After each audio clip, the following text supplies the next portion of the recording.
Balancing your hobby with work is not easy because work sometimes just, takes up all of our time and you just have no time to do everything. I mean, we come back from work and then we're exhausted. But if you have a hobby or if you want to have a hobby, but you just can't find the time to do it, then what do? So I work 9 to 5 every single day.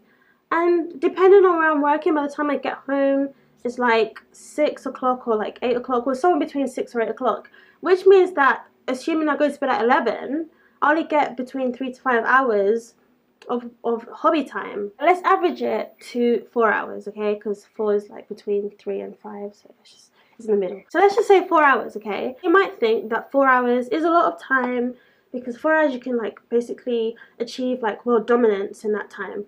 But once you factor in the fact that you've got to like cook food and then you've got to eat, let's say that takes like 2 hours. In those 2 hours, you have to try and get as much done as possible.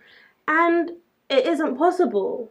And recently I've been feeling quite pressured. I've started neglecting my own well-being. I can get preoccupied with things so easily and I tend to forget about eating food, for example. So I basically had to develop new principles. I've said to myself, I've had a sit down with myself and I said, look, Dodge, look, yeah, you need to eat because if you don't, you're gonna die. But you should always put yourself first because your health and your well-being comes first. I like to feel like I'm not wasting time and that every time that I have is utilised doing something useful.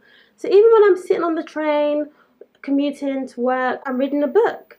And it's actually gotten to a point where when I'm not reading a book, I feel empty and I'm like, oh my god, I'm not reading a book. The key is trying to utilise the little time that you do have. So if you drive, for example, you might want to listen to like an audiobook or something, or listen to Rosetta Stone and learn a language, and you can be saying like bonjour to everyone every day. It might not be your hobby, but I still think that doing something productive in the little times that do you have can contribute to you in a positive way. So I do think the first thing you need to do is you need to look at yourself and you need to analyse the things that you're doing on a day-to-day basis that isn't contributing to your life. So when I say contributing to your life, I mean things that are not building you up physically, mentally, spiritually, academically, intellectually, financially, things that are not helping you achieve something good in your life. And hobbies do that. Hobbies are something that gives you pleasure, it gives you peace of mind, it makes you happy. If you're sitting all day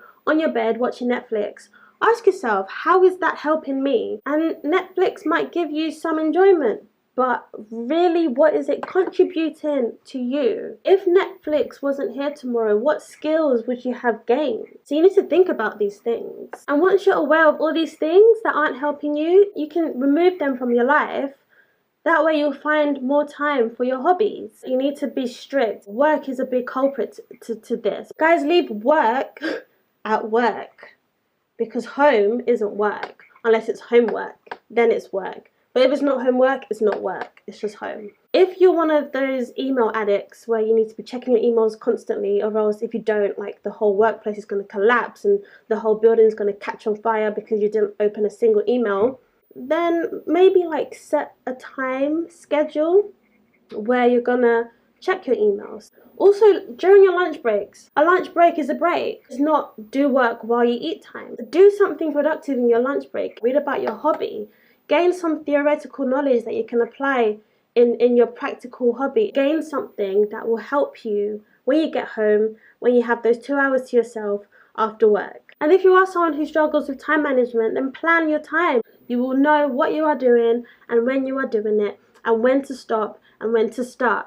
And don't feel like you don't have enough time to do anything. I mean, 2 hours might not seem a lot, and it isn't a lot. Something small that you do today can amount to something even bigger tomorrow. And it is important to keep reevaluating your life. Keep checking what are the things you are doing that are not contributing successfully to your development, and say, I'm not doing it anymore. I want to do this instead because this is going to help me. That isn't going to help me anymore. This is, and I'm doing that.